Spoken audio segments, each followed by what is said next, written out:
How's everyone? How was the break? Not long enough.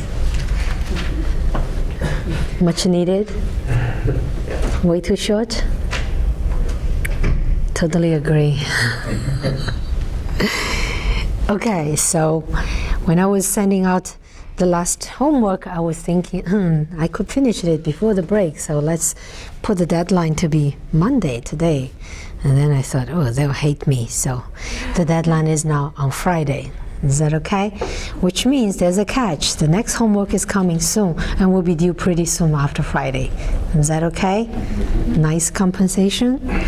So if you have noticed that there is a bonus problem in that homework, there's quite a bit to do. So start now. Don't wait until Friday to start it. You won't be able to finish. There's a bonus problem, the last one, and that's the one that makes the homework long. So yeah, if the grader has taken away a few points from your homework, and this is a chance for you to get a few points back. Is that okay? So if you do that, I think I put it to be 5 points. I don't remember. Don't quote on me. Whatever is on the paper, the written one will be the correct number. All right, so okay, so give it a try. It's not hard at all. It's just longer, so more work. So I reward your hard work.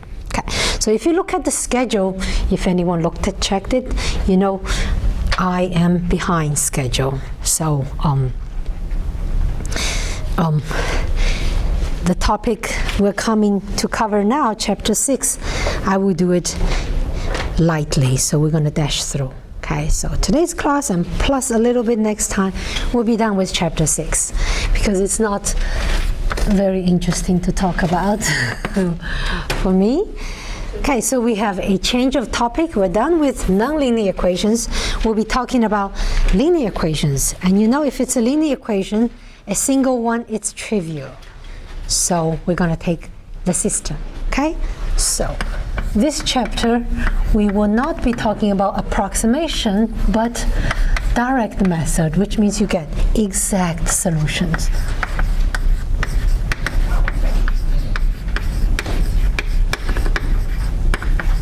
Okay, so let's set up our problem. We will be studying this for a while. So we want to solve the following. I have a whole set of n equations and n unknowns, and each equation is a linear equation. Then I can write it in this organized way.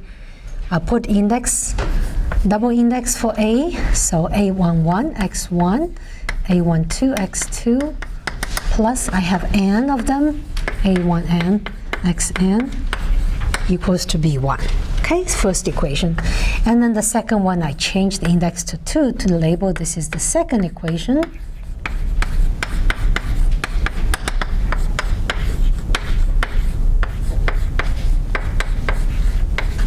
Right, so it's just a generic form. So you can fill in. There are many of them. There are n of them. So that's equation number n, the last one.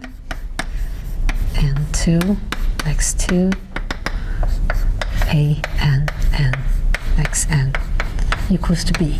Is that okay? So n equations and n unknowns, if the coefficients ai's, aij's are nice, there is a unique solution. So we call this system A. Well, actually, I don't need to. So let's label these equations 1, 2, all the way to equation n. N equations. Okay. And you know you can write it in matrix vector form, isn't it? So we always do that in matrix vector form because we will solve it eventually in MATLAB, and it's all about matrices and vectors. Okay. So I will write it like this. I'll have a coefficient matrix A times an unknown vector x and equals to a load vector on the right-hand side. I call it B. Is that okay? We have done such manipulation before, so with your system written already prepared in this way, it shall be pretty easy to write out the matrix and the vector. Okay. So the unknown vector will be just collecting the unknowns, and the load vector will be your right-hand side, Are we okay? And the coefficient matrix, well, if you prepare it like this, then you just need to put these aij's in the corresponding place. Isn't that right? It's all prepared. So that will be A11, A12, A1n, A21, A22, A2n, and you go all the way down, AN1, AN2, ANn. Is that okay? Now I want to offer some motivations why we study this type of problem. So in fact, many models in the end up in an equation. If the underlying principle of the model is linear, in the end you will end up in a linear system, which you will see through one of the homework problems. Okay, the homework problem I will announce very soon. And in particular, furthermore, in connection with numerical computation here, the course we're studying now, later on, hopefully eventually towards the end, we will learn how to solve differential equations by some methods. Find the difference, for example. Then you will see that in the end, it all ends up into a system of linear equations, where x is your unknown vector. That's huge. It could be 1,000, 1 million. And you have to solve a huge system, ax equal to b there. Okay, so there is a lot of immense interest in finding a good, efficient, fast way of solving this. Okay, that's very, very important. And wherever you go, you run into that. Okay, so we'll start today with something really basic. I call it naive. Well, it's not really naive, just the simplest possible version. The method is called Gaussian elimination. So we have heard of it, Gaussian elimination. I know you have, because my older girls in high school and they are learning it, so you should have learned it. Have we heard about it? Anyone would like to comment how the procedure shall be carried out? What do you do in a Gaussian elimination? Use elementary row operations to try and create a, a diagonal matrix. Diagonal? That's really tough. Diagonal is solved. Upper triangle. You're right. Yes. So, in other words, you want to make a lot of zeros, right? You want to keep upper part, this triangle upper part to be non-zero, but you want to make everything down here 0, performing this operation which makes the system equivalent after each such operation. Take one equation, multiply by a number, add it on top of another. Is that right? So what I want to do now will be writing this out as an algorithm. Okay, so you can do it in the computer. So the first step is to create this upper triangle, meaning make this lower triangle 0, meaning I eliminate it. So that's the step is called forward elimination. Is that right? Yeah. So it goes forward.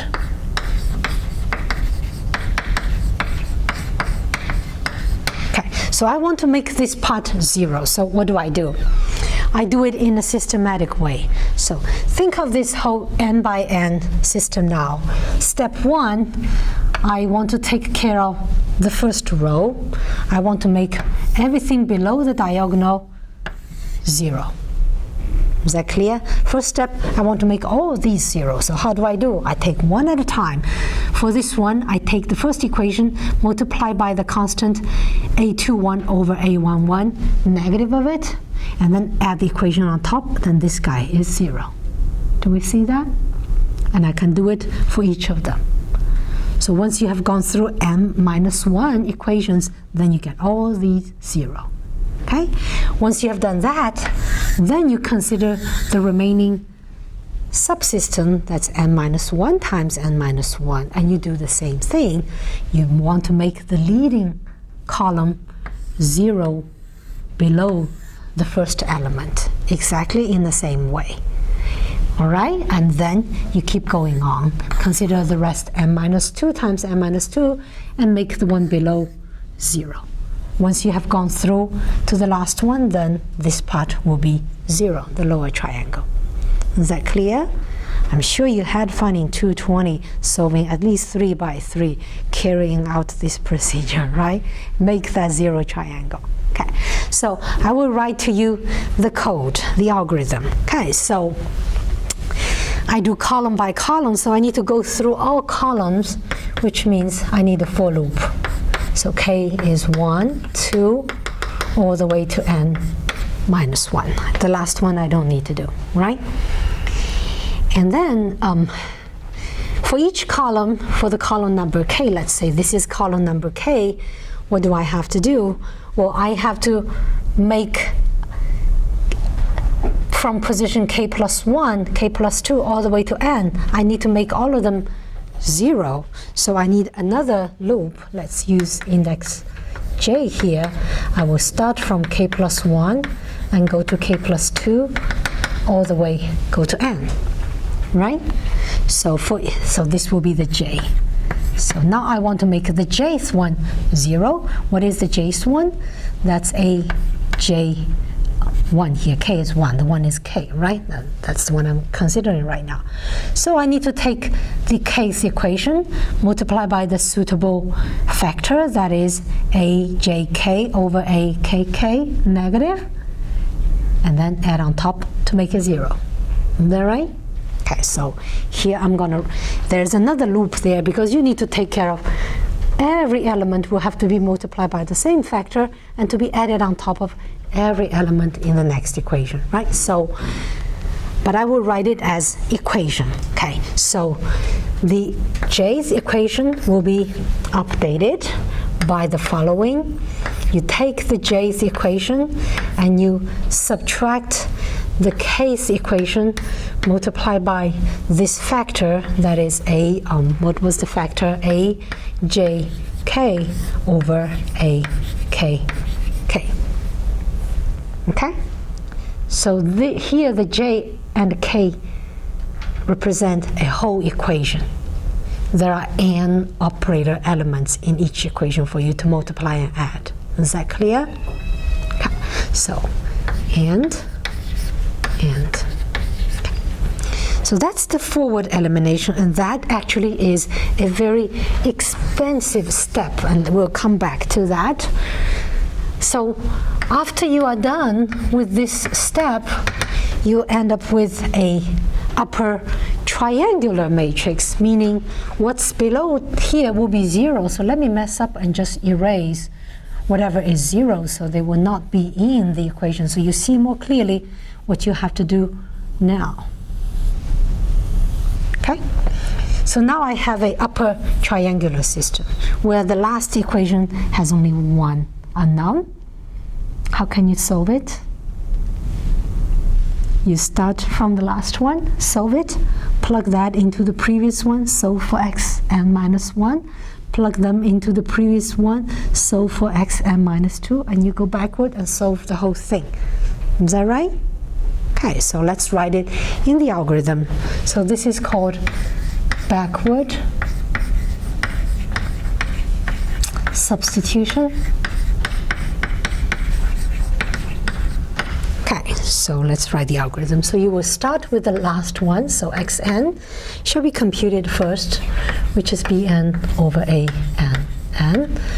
And once you have that, let's have a for loop to go back. So for I equals to n minus 1, n minus 2, all the way down to 1. I will do the following. I will substitute all the x that I already know, the x with the big index, and to solve for xi. So xi, you can simply take that equation and keep xi on the left and move everything to the right. So it'll be 1 over aii, right? So you have bi minus all the terms that with index bigger than xi. Let's do a summation sign. So I will have a I j x j j from I plus 1 to n, or the big index n. And that's all.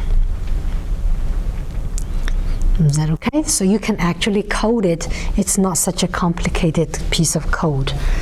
So probably you will have to use 3 for loops here because there are n operations for that step. Okay, and then that will do the job. And here you probably will need 2 for loops because this summation is another for loop. Okay. Okay, so let's do a work count.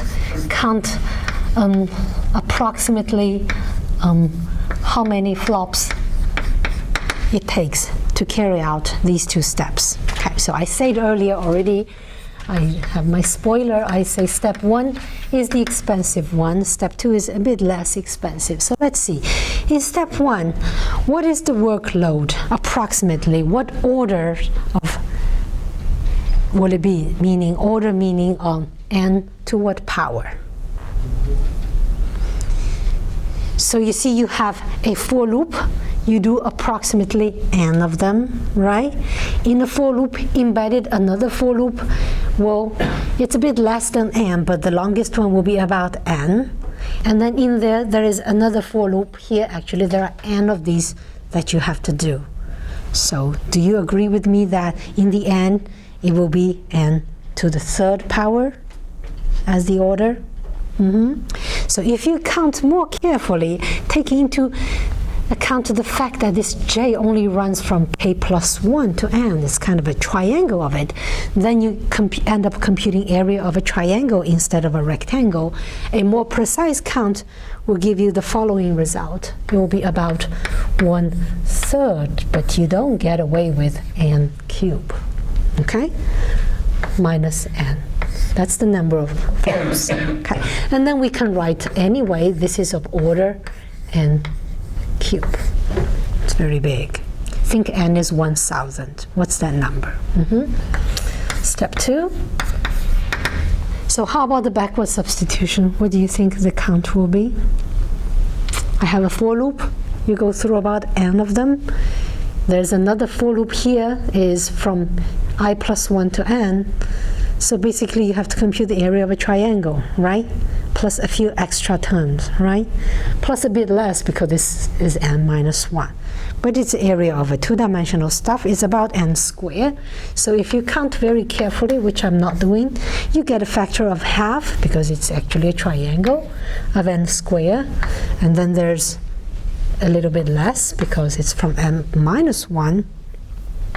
But in the end, this is of order n squared. So which step do you think takes more time? Think n equals to 1,000. What's bigger, this number or that number? We are interested in solving huge systems, okay? So increase the exponent by 1 makes the huge difference, right? So total count in the end is dominated by the step 1, the elimination step. So it's order of n to the cube. Okay.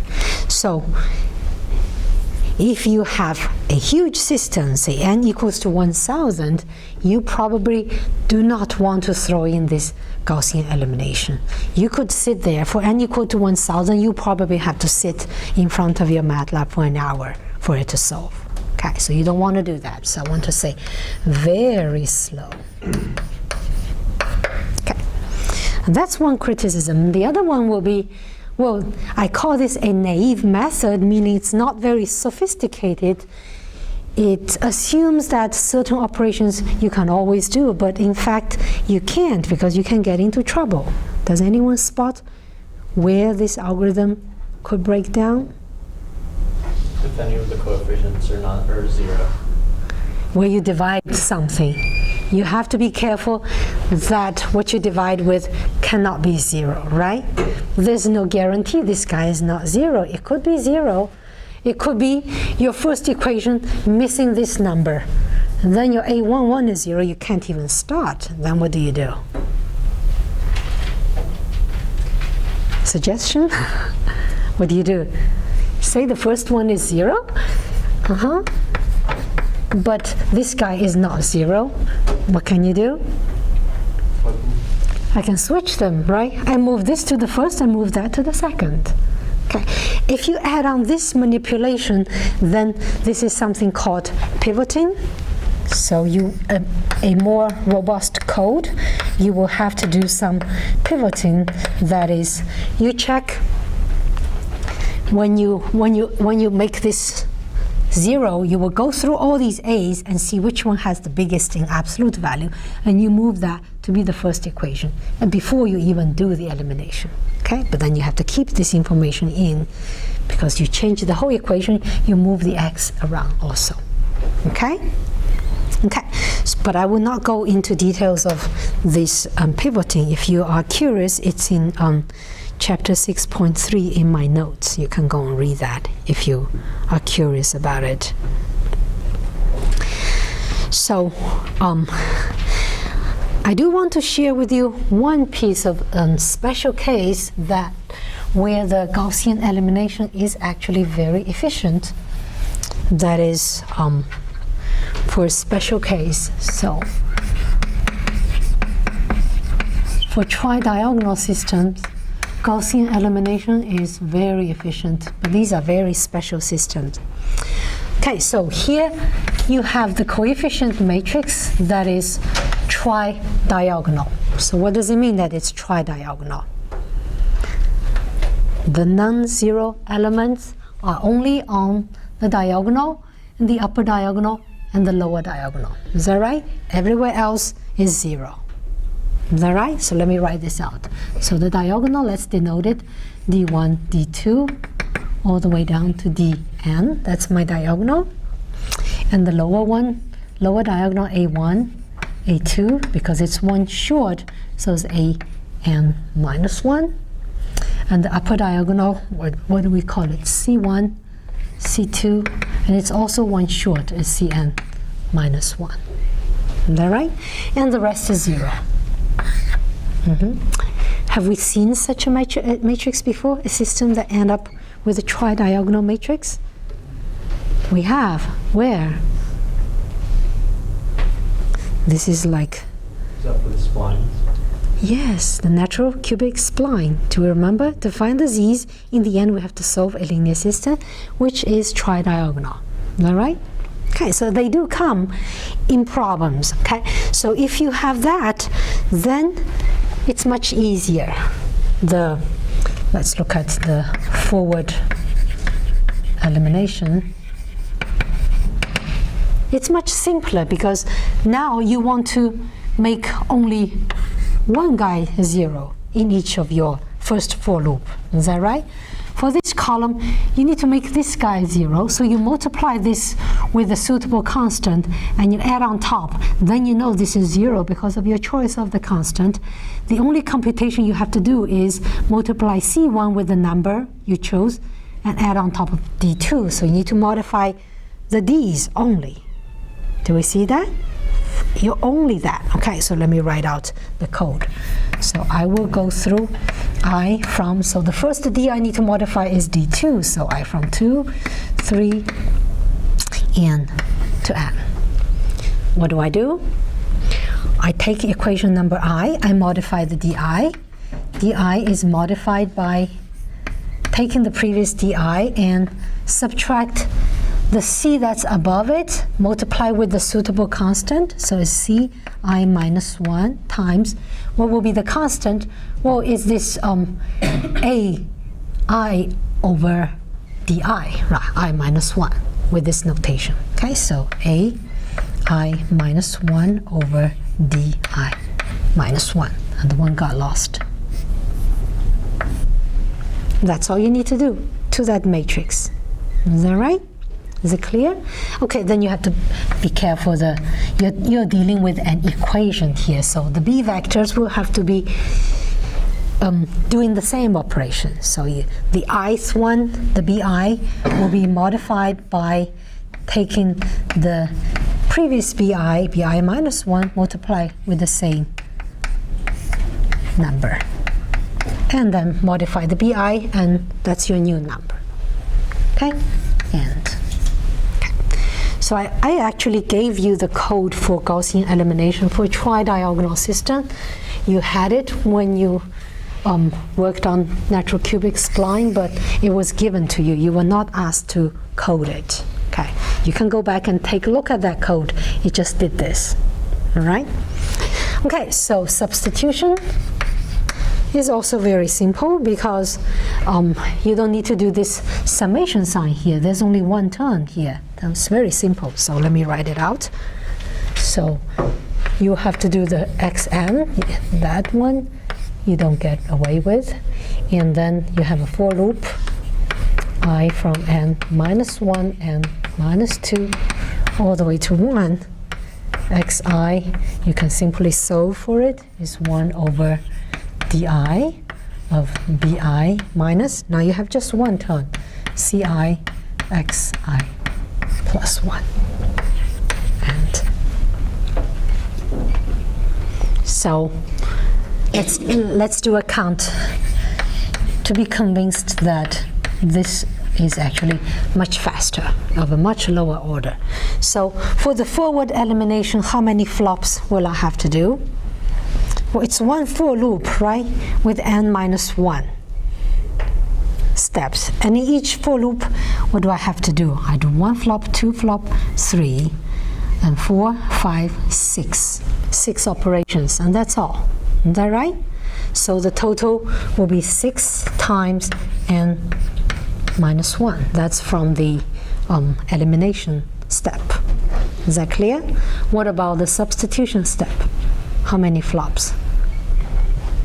Well, this is n minus 1, and then for each of them, what do I have to do? 1, 2, 3. Is that right?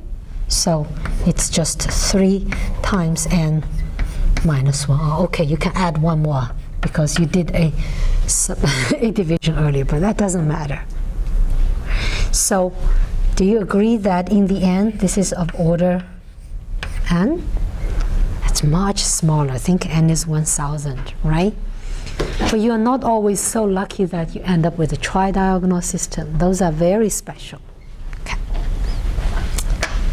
Any questions? Is that okay? And that's all I'm going to say on Gaussian elimination. I'm not going into other details.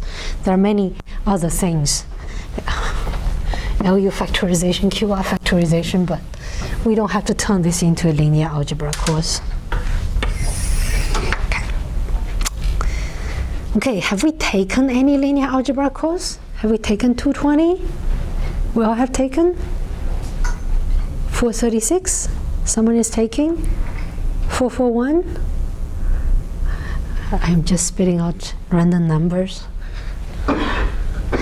I'll offer you the rest of the class a brief review on linear algebra, whatever, not a thorough review, but whatever will be relevant for the rest of our study.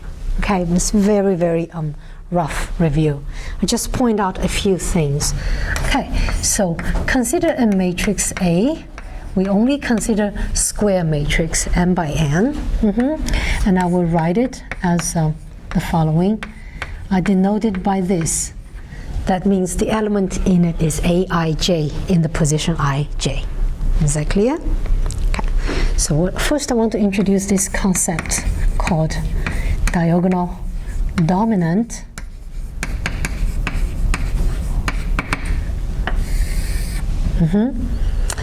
I want to say a matrix is diagonal dominant. We have heard of that? What do you think the name suggests? Diagonal dominant. You can probably guess from the term, can't you? How do you notice last Saturday was? Anybody celebrated on Saturday? Saturday. Yes. And it was also Einstein's birthday. Important, I like pie. So it's 3.1415. This is 2015, right? In the morning at 9 o'clock, 26 minutes, we celebrated. Did you? No, okay. So I was just thinking these terminologies that mathematicians came up with. Pi is irrational. Irrational? Did you ever feel pi has not been rational with you? It's also called transcendental. That's a nice name. Better than irrational, right? Okay, so what do you think diagonal dominant means? This is more direct. That means the diagonal element is big, is dominating. Is that right? Okay, so let's formulate it precisely. So what does it mean? It means the following. If I look at the diagonal element, if it's on the diagonal, the two indexes are the same, right? II. It's really big. It's big in the following sense. That is, if I look at all the non-diagonal elements, either way, in row or in column, and I add them all up, so j from 1 to n, but I have to skip the one j equals to I, that's the diagonal one. You add them all up in absolute value, you're still less than the diagonal. It is really big, it sits there, so heavy, okay? Then this is called diagonal dominant. Okay, I have a strictly bigger than sign, so this is actually strictly diagonal dominant. Okay, strictly refer to that. If you just have bigger than or equal to sign, then it's diagonal dominant without the strictly term, but okay. So what properties does a matrix have if it's diagonal dominant? I'm going to write out a few properties.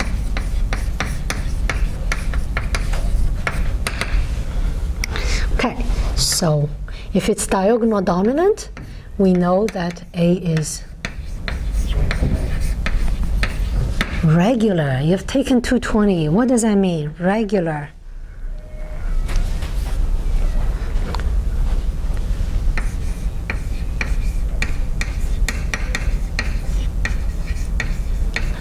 Non-singular. I'm just writing different words for the same thing. Do you know they mean the same thing? If it's regular, which also means it's invertible. That is,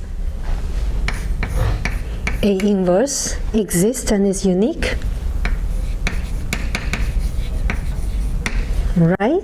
So in the setting for our problem, it also means AX equals to B has a unique solution. So it's all good news, right? You can just solve it. There's even more good news on it. If it's diagonal dominant, then you can always solve it by just the simplest, the naive Gaussian elimination without pivoting.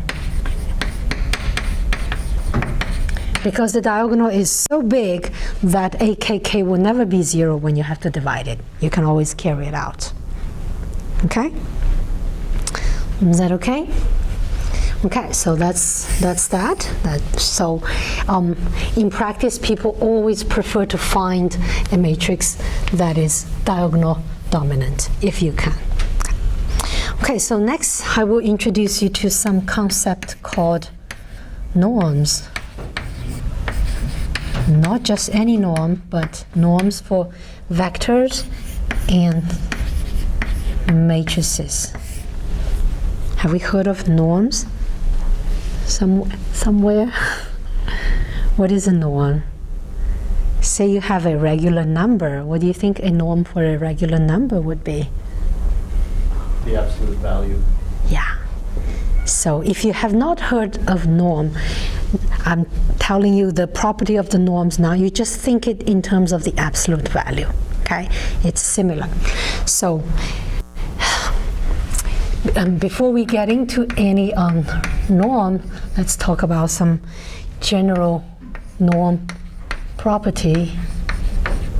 If one thing can be called a norm, it must satisfy these properties. Okay, so I have, let's say, x is a vector in Rn, and then I denote the norm by, you see, it's just a double absolute value sign, double line, okay? So this must satisfy the following. These are the three basic properties of a norm. The norm of x can never be negative. It's bigger than or equal to 0, and equal sign, equal holds if and only if x is identically 0. Okay, if x is non-zero, the absolute value will be strictly bigger than 0. Not absolute value, the norm, sorry. And this is a linear property, ax. If you have x and you multiply by a, this is for vector, okay? And that equals to, you take out the number a and you compute the norm of the x, okay? So here a is a number, just a real number, not a vector. Vector product, it's a different thing, okay? 3. This is the famous triangle inequality. So if you have x and y, both are vectors, and you add them up, you get a vector, you take the norm, it shall be less than equal to, you take the norm of each and add up. So the distance between 2 points is less than the distance of if you draw a triangle away from it. Right? So that's a triangle inequality. So if you think all these in terms of absolute value, then it all makes sense. So that's the famous triangle inequality. Is that okay? Okay, so next I'll give you some examples of vector norms. Have we heard about function norms? LP norms? Yes, someone smiled. Never? Okay, it's okay. You just learn these new norms. These are kind of a LP norm, but not really, not in the Lebesgue sense. Okay, so they are derived from it. Okay, so I have a vector x in Rn. I want to define some norms. So I'll give you some norms. These are actually all in the family of LP, but let me write out the special cases. So x1, the 1 norm, is defined as following. I put it out, that's definition. I'll sum up all xi's, that's all, in absolute value. Okay, so you take your vector, you make it all positive, all the elements, and you add them up. And that's a way of measuring how big that vector is. It makes sense, right? If it has big entries, it shall be big vector. Okay, so this is the little L1 norm. Okay, so the capital L1 norm is the Lebesgue measure norm. If you have taken 312, you are familiar with that. But now it's a discrete norm. Okay, and then there is the discrete L2 norm, defined as the following. Summation over xi, but before I sum them up, I square them. And then after I sum them up, I take square root to kind of compensate the square that I did inside. Okay, and that's the L2 norm, little L2 norm. Does that norm seem familiar to you? Think x is a vector of length 2. Say it represents a position in a two-dimensional space. It's x value and y value. What does that norm tell you? You will get x squared plus y squared, square root of it. That will be?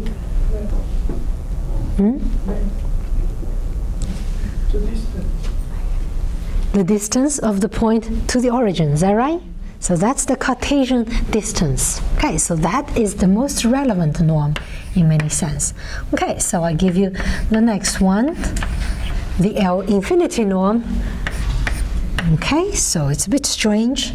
It's called the infinity norm, but it takes a different form. You can go ahead and think about it, why it does that.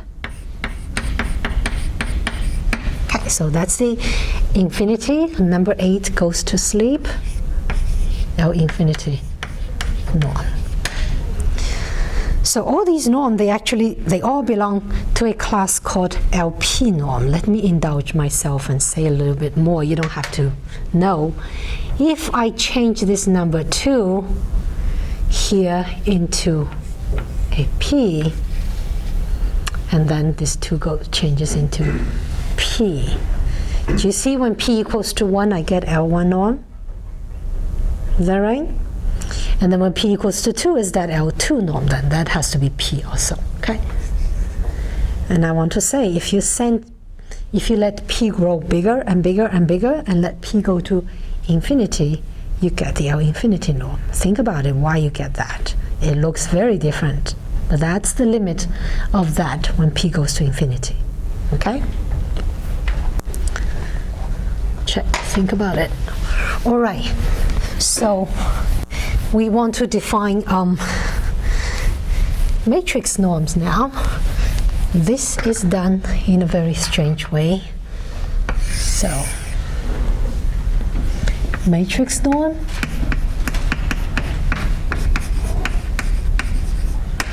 Okay, you have to say it's always associated with a certain vector norm. Associated with a vector norm. It cannot define a matrix norm alone. Let's say I have a vector norm. I denote it by that. Could be one of them, L1, L2, or L infinity. And then I just define the corresponding matrix norm. Okay? Alone, it doesn't make sense. So you have a matrix A, which is m by n. Okay, and you have a vector norm like that, denoted by just that norm. So A is defined as following. The definition of the matrix norm of A is the following. Put a dot, it's a definition. So you take the maximum value of A times X, vector norm, over X vector norm, and you take the maximum over all X that's not 0. So the denominator is non-zero. Okay, because if X is 0, it's 0 over 0 is undefined. Is it clear? You have a matrix multiplied by a vector. This becomes a vector. You have the vector norm. You can compute it. X is a vector. You compute the vector norm. And then this ratio through all possible X, non-zero, the maximum of it, that's your matrix norm for A. As you can see, you put a different A here, the maximum will become different. Is that right? That's why it depends on A. Is that for all vectors X? For all X not equal to 0. Inside of the vector? X is a vector of X in Rn. Any Rn vector. All right. Yeah. Okay, so you see, one thing changes. If A changes, the maximum changes, right? And if I throw in a different vector norm, this gives you a different thing, okay? Okay, some obvious properties. Okay, so if this norm is the maximum of that thing, so it's an upper bound, so this shall be bigger than the right-hand side, right? Left-hand side is the maximum of the right-hand side, provided X is not 0. That's trivial per definition, okay? And then I can also multiply both sides by the norm of X, and then I get another inequality, which is actually very useful. So A times X in norm is less than A norm times X norm. Okay, so this A norm is the matrix norm, this X norm is the vector norm. All right? Okay? And then the next one. If I throw in an identity matrix and I want to measure its norm, what do you think that is? If A is the identity matrix, identity times X is X. Norm of X over norm of X will be 1. If X is not 0. Is that right? So any norm, identity matrix has to be 1. All right? Clear? Okay. So, and then one more property I'll provide without proof. Or we turn this into a linear algebra course. So the product of two norms, norm A times norm B, is bigger than the norm of the product of these two matrices. So B is also a matrix of the same size as A, so you can multiply. Okay. So let me give you, in the end, the three matrix norms corresponding to the three vector norms we have introduced, L1, L2, and L infinity. Okay, so let's go through these three. So for the L1, without proof, if you're really curious and you're nerdy, and go ahead and prove this. Okay, take the maximum, that will be what you will get. It's not that hard to prove, but if you want. So the matrix 1 norm equals to the following, correspond to the vector 1 norm, maximum over summation of Aij, and you sum over all I for each column, and the maximum is taken over J. So what you do, you have this matrix A, m by n. First you take absolute value, so all the elements are positive, okay? And then you sum up each column. First column, second column, third column, and then you have n numbers, the sum of each column. And you look at these n numbers, and you pick the largest one, and that's the norm. It's okay? That's the L1 norm. Okay, L2.